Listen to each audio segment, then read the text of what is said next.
original drivetrain, all the original documentation, the original owner. We have 7,257 original miles.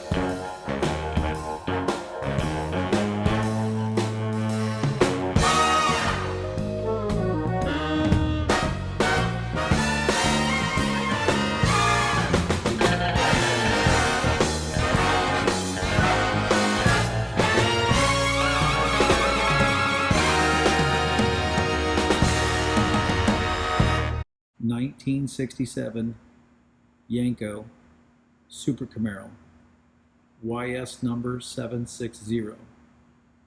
This is the last known Yenko converted Super Camaro sold new at Yenko Chevrolet, March 16th, 1968. I told him I wanted a Yenko Camaro. And that was in March of 68. They told me, well, they didn't have anything. They weren't prepping them yet. And they tried to sell me a Z28. I had my mind set on big block Chevy. And so Don came out, and when he saw that they weren't doing the sale there, and he says, hey, come on around to the back lot there, and here this car was sitting there. It was under a tarp. When the original owner went to look at it, it was the very last 67 on the lot, and the 68s were already out. We have the original hood that came with it, and it was off of the 1968 prototype car, which was Corvette Bronze. The car retains its original sheet metal, its original glass, original rear end, original automatic transmission, which is a Turbo 400, and its original converted 427 cast block of being a 351 cast. It was a leftover 67 that they had not converted yet. And he says, I'll do the conversion on this for you, and I'll give you a good price on it. This would be where the emblems would have been, as well as the flags. The car was originally Nantucket blue with red deluxe interior, the only one in its configuration. It had that Nantucket blue exterior and a red interior. Well, I pretty much wanted a red, an all red vehicle, but that thing looked pretty nice there. And he said, this will be good. He said, we'll clean this all up for you. It didn't have a hood on it. It didn't have an air cleaner on it there. And he said, oh no, he says, we didn't, this thing hasn't been run without an air cleaner. He said, we needed some parts, whatever there is. So they did take some parts off of it. So I said, okay. I said, well, can you put a 68 SS hood on there? And he says, well, yeah. He said that, the same price. But then he tried to talk me into, he says, we have a fiberglass hood that, it's like one of those Corvette Stinger hoods there. He said they were making those things. He says, yeah, you can have this for another $150. And he said, we can put a spoiler on the trunk lid. He said, we have one that's all one piece. It's molded. He said, that'd be another $150. Well, my God, we're up over $5,000 right now. I said, no, that's enough. I said, I'm not going to go with that, Out of all of the 67 through 69 Yenko Camaros, those 3 years where they produced this special car, this car is without a doubt the most significant because of its rarity of all 3 years, as well as the purchase price when it sold new. This car sold new at $5,242.08. There is not another Yenko Camaro during those 3 calendar years for production that cost this much. And it is documented as such with 5 pages of original Yenko documentation paperwork. I know at the time they had an older gentleman there named Ron Lane. He had this ID on him, said high performance salesman. He says, okay, come on, we're going to go get the Camaro. Well, it wasn't there at the dealership. We drove down the road about a mile or so. They had farmed this thing up. Well, I don't know just who did all the work, but I picked this thing up at a Sunoco station, which is right outside the Interstate 79. And at that point in time, I-79 wasn't complete. So we get in it, and he says, "Well, so let's go up on the interstate." He says, "It's not really open yet, but he says, we can get up on it." So here we're going down the road there. He says, "Yeah," he said, "this thing's got pretty good pickup there, and we're going up the road 120 mile an hour." Poor Dad's in the back seat there, and he let me drive it. And I tell you, at the time, boy, that I had never driven a car with that much power. And you couldn't pull out without squealing the tires a little bit. That's just the way it was geared. And anyhow, drove it back to the dealership, and we signed the papers and whatnot there. While they were getting them, her dad said to me, he said, "Well, you don't have to drive fast like that, do you?" I said, No. He says, he was just showing us what it would do. Well, my God, he never even opened the 4-barrel up on it.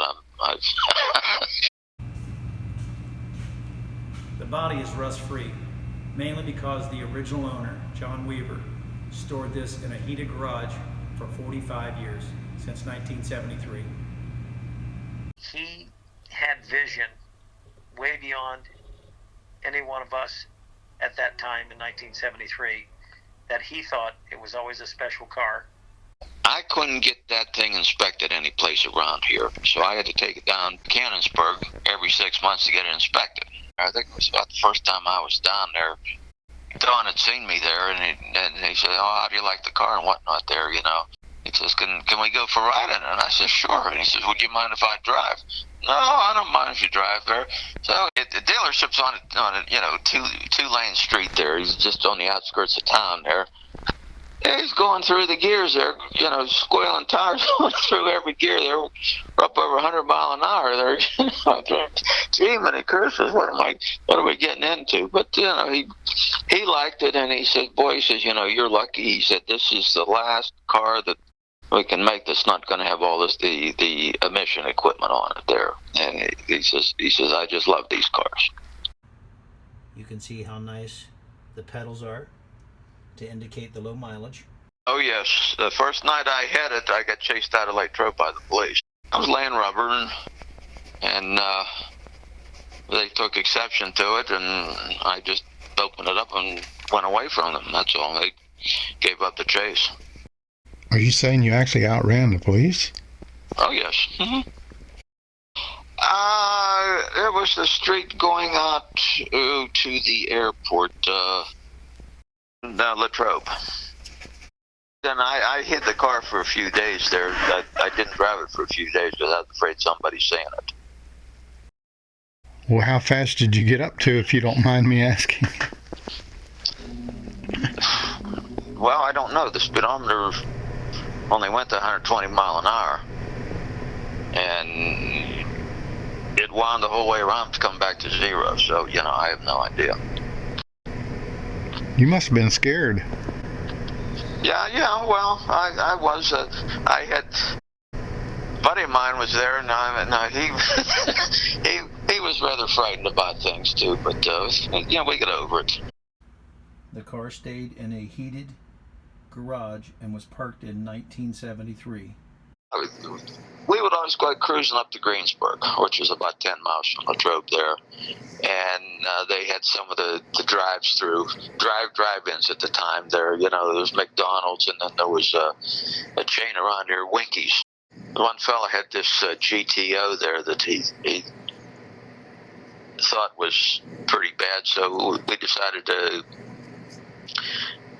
do a couple, rolling starts there, going down Route 30 there, and I played with him about 3 times there, and then we were going up there by Mountain View, about the 4th run there. We're running side by side there. We went past the cop at about 100 miles an hour, again side by side. So the cop, we were up over the brow of the hill before he even got out on the road there. So I told the kid there, I said, hey, pull into the Mountain View Hotel, pull into the parking lot there. So we pulled in there, turned the lights off there, and next thing you know, here this cop's coming down the road there, with his lights all on and everything else, whizzing down the road there. So we left him get on so we could back out on the road going the other way and ran again. Well, then I let him have it that time there. I put about 15 lengths on him real quick. It was I don't remember now, 66 or 67, tri power 4-speed, We talked before, then we talked later there, He thought it was a 396, and, he got fooled. Keystone Raceway Park, which is out in the town of New Alec, was out on Route 22 there. They opened up, I believe they opened up in 68. I took it out just about every weekend that summer. Just running through the mufflers, it was probably about a 1350, 1340 car. But take those things off there, we're down into real high 12s. The original Turbo 400 transmission with the correct date and codes, and it also shows up on the codes for the protector plate. John raced the car in 1968 and in 1969. This is your frame connectors. He also put a chambered exhaust on it.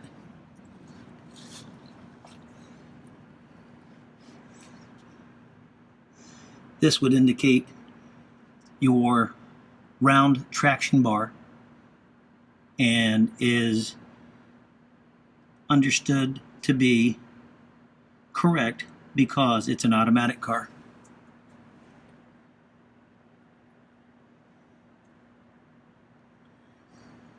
The original rear end started out life as a 307 QW code, and John opted up, and on the dealer paperwork they put a 373 rear end. 2 of the original G70 15-inch white wall tires. It is also indicated that on the paperwork from Yenko Chevrolet. This one was the spare, as you can see with the original decal. We found this in the trunk. The original inspection mark.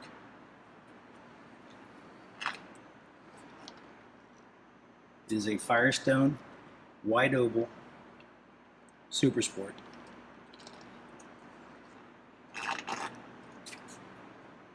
This is the original interior, as indicated, showing very little wear with 7,257 original miles. This is the Red Deluxe.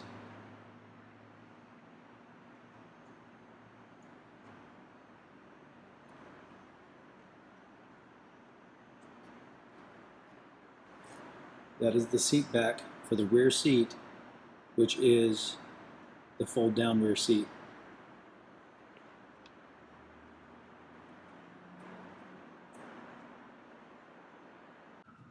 The original trunk area.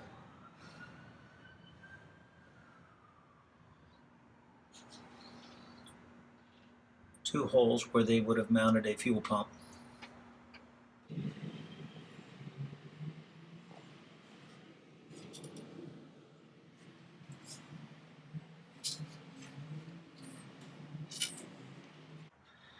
You can still see the overspray as well as the undercoating that would have been installed from the factory in the wheel wells. You can still see the really nice trunk spatter.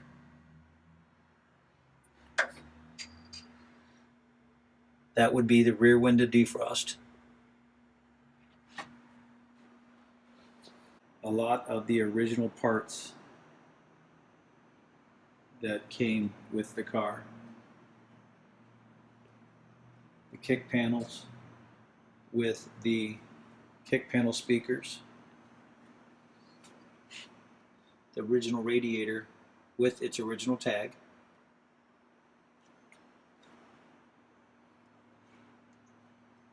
The original dug headers.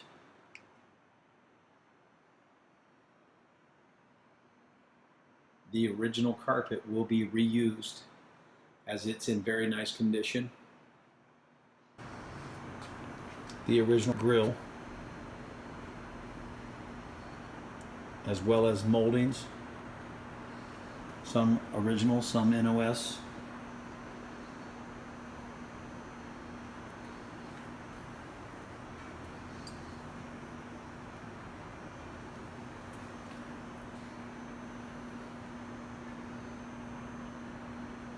Some of the underlayment.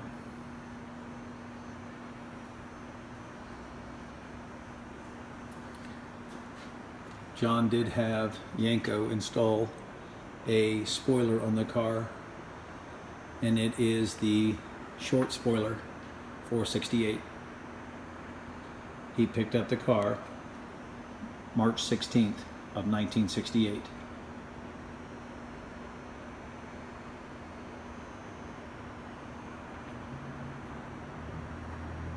This is the original 427 351 cast block, converted at Yenko Chevrolet.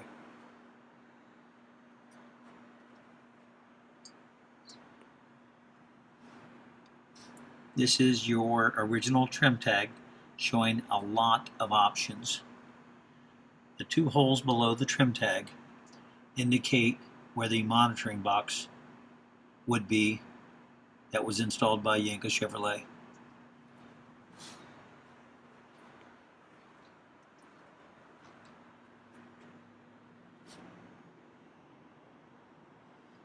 That area right there indicates, as well as the original paperwork indicates, this was a Cal Plenum air cleaner car, the only one known to exist from Yenko Chevrolet. This car started out as a 396 3¼ horse big block Camaro.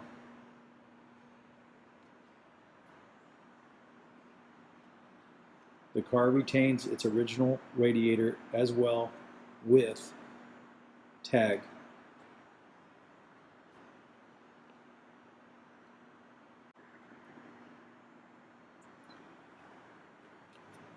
This shows how well preserved the car was.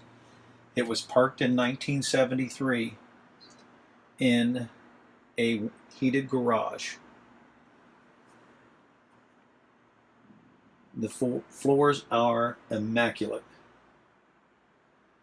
An original automatic transmission car. Tilt column with wood simulated steering wheel.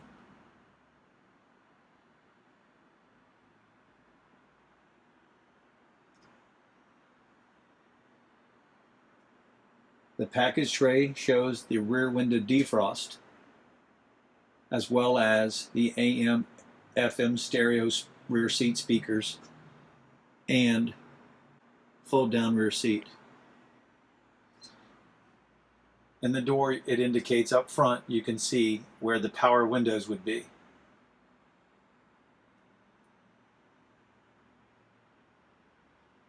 The steering wheel is a walnut steering wheel.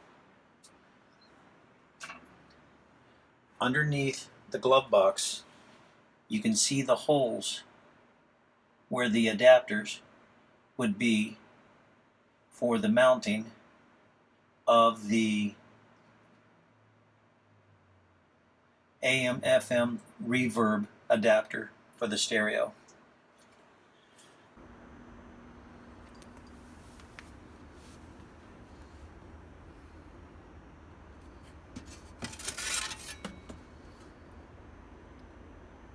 Holes drilled in the trim where the Stewart Warner gauges would have mounted.